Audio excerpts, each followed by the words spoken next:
এই ভিডিওটা খুবই স্পেশাল আমার জন্য, তার থেকেও বেশি ইমোশনাল ভিডিও। কারণ এটা ছিল আমার বেবি ডেলিভারির সময়ের ভিডিও।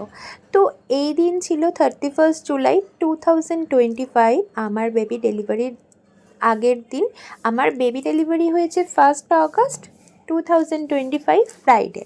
তো এটা আমি সন্ধেবেলা ক্লিপটা তুলছিলাম, কারণ আমার লাস্ট দিনের বেবি বাম বলে কথা, যাকে আমি 9টা মাস নিজের পেটের মধ্যে রাখলাম, নিজের মধ্যে বড় করলাম, আর কিছু ঘন্টা পরেই তাকে দেখতে পারবো, সেটার তো একটা অন্যরকম অনুভূতি। কিন্তু তার থেকেও আমি ভীষণই নার্ভাস ছিলাম, খুবই টেনশন কাজ হচ্ছিল। যাই হোক, টুকটাক করে একটু হসপিটাল ব্যাগ গুছিয়ে নিয়েছিলাম, যেটুকু দরকার আর কি। আমার বেবি ডেলিভারি হবে জেনিথ নার্সিং হোমে, বেলঘড়িয়া। সারা রাত তো আগের দিন ঘুমোতে পারিনি। আমার অনেক ইচ্ছে ছিল কি বাড়ি থেকে যাওয়ার সময় জেনিতে গিয়ে অনেক রকম ভিডিও করব, বাট কিচ্ছু করতে পারিনি, একমাত্র আমার টেনশনের কারণে। আমি সত্যি ভেবেছিলাম করব, কিন্তু কিছুই আমি ক্লিপ তুলে রাখতে পারিনি। এটা আমার বেবি ডেলিভারির পরের দিন। আমি কেবিনে ছিলাম, আমি আর আমার বেবি। 2 আগস্ট থেকে আমি ফোন ইউজ করেছি, কেবিনে ফোন ইউজ করা যায়। তো 1 আগস্ট যেহেতু ওটি হয়েছিল, আমার সি সেকশন ডেলিভারি, তো ওই সময় ফোনটা কোনোভাবেই ইউজ করা পসিবল ছিল না। তো 2 আগস্ট থেকে আমার নর্মালি আমার মানে সিচুয়েশানটা ছিল। তো ফোনটা আমি আমি এই জন্য আমার বাড়ির লোক আমায় ফোনটা দিয়ে গেছিলো। হ্যালো বন্ধুরা, আমি দীপিকা, ডিপির পৃথিবীর চ্যানেলে তোমাদের অনেক অনেক অনেক ওয়েলকাম। দেখতেই পাচ্ছ আমি এখন নার্সিং হোমেই আছি। ওই যে আমার পুচকে ওখানে আছে।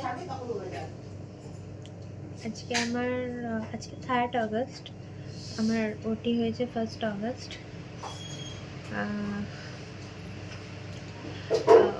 আমার খুব ইচ্ছা ছিল যে ওটির টাইমে আমি কীভাবে প্রিপারেশান হচ্ছে, মানে আমাকে কীভাবে প্রিপেয়ার করা হচ্ছে বাড়ি থেকে সব ভিডিও করার, কিন্তু মানে এতটাই আমি নার্ভাস ছিলাম, ভেঙে পড়েছিলাম। আর আমার হাজব্যান্ডেরও মানে ওই সময় ঠিক মাথাটা কাজ করছিল না, তো ওই সময় কোনো ভিডিও ক্লিপ করা হয়নি। ওই দিনটা তো আমি একটা অন্যরকম ড্রাউজিনেসের মধ্যে ছিলাম, একটা তন্দ্রা ভাব ছিল, ঘুম ভাব ছিল। পরের দিন থেকে মোটামুটি ভিডিও করেছি খাবার দাবার নিয়ে। এটা হচ্ছে জেনিথ নার্সিং হোম, বেলঘড়িয়া। আমি কেবিনে আছি, তোমাদের সাথে রুম ট্যুরটাও দেখাবো, মানে কেবিনটা।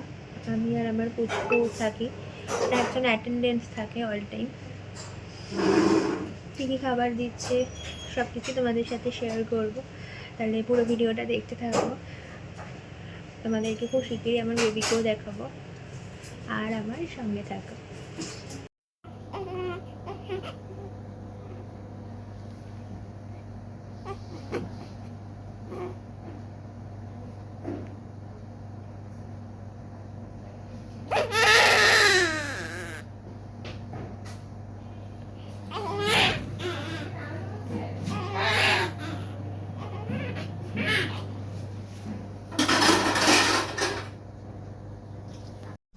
ওটি রুম থেকে যখন আর কি আমাদের কেবিনে শিফট করানো হয়েছিল আমাকে আর আমার বেবিকে, তো সেটারই কিন্তু তোমাদের এক্সক্লুসিভ ভিডিওটা দেখালাম, আমার বেবির প্রথম ভিডিও। তো যাই হোক, তোমাদের সাথে এই কেবিন ট্যুরটাও শেয়ার করি। ঢুকেই একটা এরকম ওয়াশরুম আছে, একদম যথেষ্ট ক্লিন অ্যান্ড ক্লিয়ার। তারপরে আর কি একটা বেড আমার জন্য আর আমার বেবির জন্য, একটা এখানে পাশে ছোট্ট বেড, আর একটা সোফা আছে। আর ঘরে টিভি, এসি সবটাই আছে, খুবই ক্লিন, সব চারিদিকটা পরিষ্কার পরিচ্ছন্ন। এটাই ছিল। আর এই দেখো, এটা হচ্ছে আমার বেবির সাথে আমার ফার্স্ট সেলফি। আর আমাকে প্রথম দিন তো কিছুই দেয়নি খেতে, 1 আগস্ট যেহেতু আমার সি সেকশন ডেলিভারি হয়েছিল। তো সেকেন্ড দিন থেকে মোটামুটি সব খাবারই শুরু হয়ে গেছিলো আমার। এই দেখো, আমার হাজব্যান্ড আমার বেবিকে দেখছে, তো তারই একটা ছোট্ট ক্লিপ তোমাদের সাথে শেয়ার করলাম। এরকম সকালে ব্রেকফাস্টের মধ্যে থাকতো ব্রেড উইথ কখনো বাটার দিত, কখনো পিনাট বাটার, একটা স্যুপ দিত, ভেজ স্যুপ, কলা, ডিম সিদ্ধ। দুপুরের খাবারে নর্মাল ভাত, ডাল, একটা তরকারি, মাছ, দই, আলু ভাজা এরকম থাকতো। সন্ধ্যের স্ন্যাক্সে চিড়ে ভাজা, স্যুপ, শসা। রাতেও আবার ওরকমই ভাত, ডাল, তরকারি, মাছ, কখনো আবার দুপুরের দিকে চিকেনও দিয়েছে। এই ধরনের অল্টারনেটিভ করে ঘুরিয়ে ঘুরিয়ে দিত। জেনিতের রান্নাবান্না খুবই ভালো, আমার খুব ভালো লেগেছে। এটা হচ্ছে ৩ তারিখ আমাকে চিকেন দিয়েছিল, ভাত, ডাল, একটা সবজি, চিকেন, আলু ভাজা, সাথে তো টক দই দুপুরের দিকটায় দিতই। আর এই দেখো আমার পুচকিকে, আমার কিন্তু বেবি গার্ল হয়েছে, তোমাদেরকে আমি সেটা অনেক দিন আগেই কিন্তু একটা ফটো পোস্ট করে জানিয়েছিলাম। আসলে বেবি হবার পরেই ভিডিওটা যতবার ভেবেছি দেবো, হয়তো আমি এডিট করার টাইম পাইনি, আর নাহলে আমি আরেকটু ওয়েট করছিলাম। আমার বেবির এখন রাইস সেরিমনি হয়ে গেছে, তো তারপরেই আমার ইচ্ছা ছিল ওই ভিডিওটা শেয়ার করার। এই দেখো আমি আমার ফোন থেকে একটা ফার্স্ট ওর ভিডিও করেছি, ও তখন খেলা করছিল। তো এই মুহূর্তগুলো না একটা মায়ের কাছে যে কতটা স্পেশাল সেটা ঠিক বলে বোঝাতে পারবো না। তোমরা যারা মা হয়েছো অবশ্যই আমার ফিলিংসটা বুঝতে পারছো। তুমি আমায় চেনো চেনো চেনো, তুমি আমায় চেনো চেনো? হ্যাঁ, চেনো? কে আমি, কে হই, কে হই, কে হই, কে হই তোমার? কে হই বলো? অবাক দৃষ্টিতে দেখছে। কে হই, কে হই, কে হই আমি? আমি তোমার মাম্মাম হই? হ্যাঁ, মাম্মাম? তুমি আমার মা? মা তুমি আমার?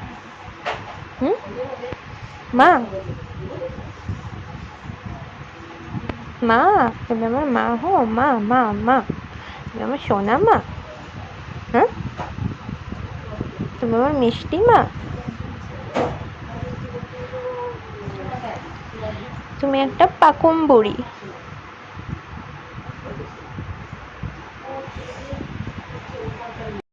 4th আগস্ট দুপুরবেলা আমার ডিসচার্জ হয়েছিল। তো লাঞ্চে সেদিনকে দিয়েছিল ভাত, মুসুর ডাল, আলু পোস্ত, কাতলা মাছ, আলু ভাজা, টক দই। খাবারগুলো প্রত্যেকটাই ছিল কিন্তু ভীষণই টেস্টি। এই যে আমি একদম রেডি হয়ে গেছি বাড়ি যাব বলে, মাও কিন্তু আমার সাথে কেবিনে তখন ছিল, সব গোছগাছ করছিল। আমার বেবিকেও ওখানকার যারা অ্যাটেন্ডেন্টস ছিলেন রেডি করে দিয়েছিল, আর হাজবেন্ড, বাবা, মানি, মেসো আরও অনেকেই আমাকে আমার বেবিকে বাড়িতে নিয়ে যাওয়ার জন্য এসেছিল। এটাই ছিল জেনিথ নার্সিং হোম। এই জায়গাটা আমার কাছে সারা জীবনের জন্য খুব স্পেশাল হয়ে থাকবে, কারণ এখান থেকেই আমি আমার বেবিকে নিয়ে বাড়ি যাচ্ছি। আরেকজনের কথা এই ভিডিওতে না বললেই নয়, তিনি হচ্ছেন আমার গাইনোকোলজিস্ট ডক্টর PK দে। স্যারের জন্যে কিন্তু সুস্থভাবে আমি আমার বেবিকে আমার লাইফে পেয়েছি। স্যারকে অনেক অনেক অনেক ধন্যবাদ।